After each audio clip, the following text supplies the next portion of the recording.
made a rather remarkable confession. Let's take a listen. The Navy has been ineffective in Yemen.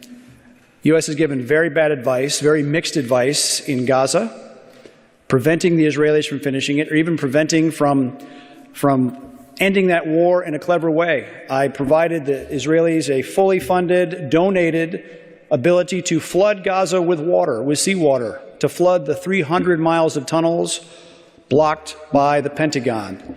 We have a leadership apparatus that is truly the most sclerotic and literally obese. We have as many general officers today as we did in World War II, when we had 14 million men in our arms. And so in an era of video conferences, emails, and instantaneous communication, we have a super bloated, super top-heavy, and clearly not very effective security apparatus. All right, well, first of all, Emily, I think I'm going to take his word on his assessment that the Pentagon is probably a little bit bloated at the top, and that the individual figures in the Pentagon are themselves a little bit bloated. That seems to track with my understanding of our current Pentagon. But the ruthless war crime he claims that he had funded and had seems to suggest that he got approved by the Israeli government, but was blocked by the Pentagon, is rather shocking. There was some discussion in Israeli press about flooding these tunnels with seawater, but for a variety of reasons that kind of faded away. What do you make of Erik Prince acknowledging that, or claiming, because we should say claims, because we didn't provide evidence that he had actually gotten the funding for this and pushed it forward. But what do you make of the claim that he had gotten funding for this and that the Biden administration blocked it? I mean, I'm not in any way surprised that it was blocked, because and this is why he's sharing the story. I mean, it kind of confirms his point about the Pentagon. I know I sent this when he wrote it, I think it was a couple months ago, for I'm 1776, that website. This piece went pretty viral in kind of new right circles, conservative circles, when he was talking about just the lack of dexterity, the incredible lack of dexterity in American foreign policy, and innovation and inventiveness and creativity.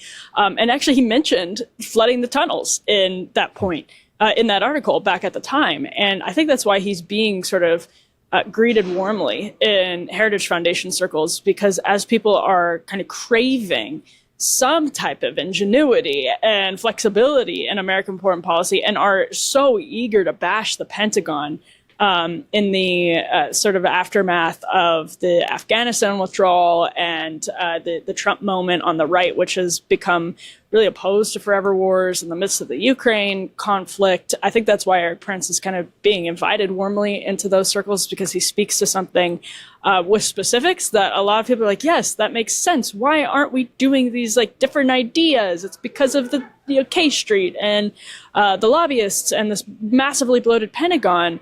So it's not surprising to me at all. And I guess it's probably not surprising to you, Ryan, either. I guess.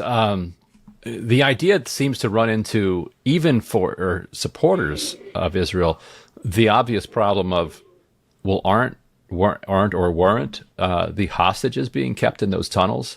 Like it seems counterproductive to getting the hostages released, if that is your actual goal, to drown everybody involved.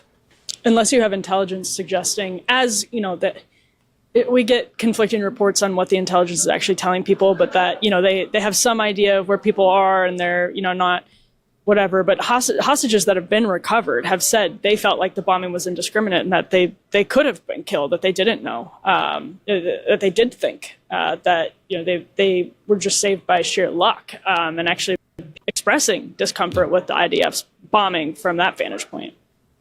And all of this comes as ongoing bombing campaigns in Gaza continue to kill dozens of people a day, up to hundreds over in recent weeks, while the Israeli economy seems to be badly suffering from this kind of endless situation, as Netanyahu seems kind of hell-bent on making sure that these ceasefire talks that are underway, and it seemed to be accelerating, never make it. But meanwhile, wanted to talk about one of the economic implications. You can put up this this next element here.